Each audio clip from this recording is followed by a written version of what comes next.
Ketamine is currently the only legally available psychedelic.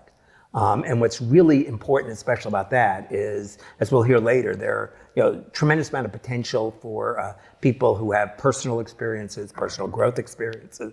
But as you get to people who are more mentally ill or having significant challenges, my belief is you really need professional help as opposed to take this pill or this mushroom and it may all turn out well for you or not. So ketamine opens that opportunity.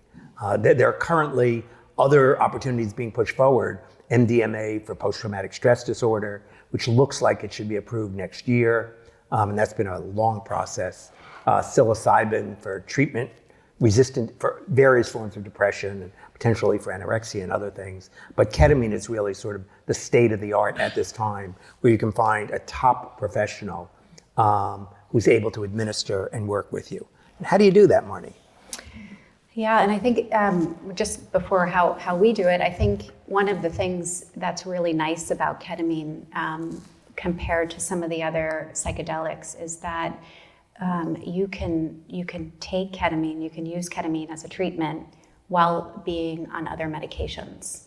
And that's a real difference. So if you're going to go have a psilocybin experience or an MDMA experience, you really have to taper off your antidepressants, some of them.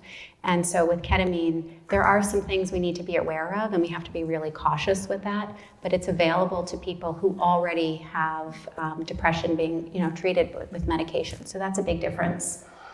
And then the other thing that makes ketamine really more, I think, accessible is that the experience with the medicine lasts for about 45 minutes to an hour. So although in an outpatient setting, thinking about doing a 3-hour medicine session is a long time, and it is, compared to the other ones that are coming, it's much shorter duration. So it makes this kind of outpatient experience more possible. So we're doing these 3-hour sessions with the medicine so that we can really, and this is coming to your question, how we do it, we have a team approach where we have a beautiful office.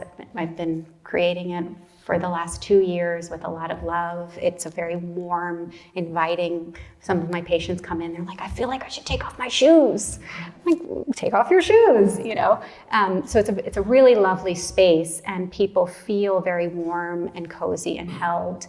We have a team. We spend a good half an hour before each session checking in, talking about what's happening, helping people get clear about what they want from that session.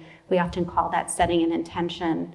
We talk about the dosing for that session. How did the last session go? What are you hoping for from this session? How can we help you get there?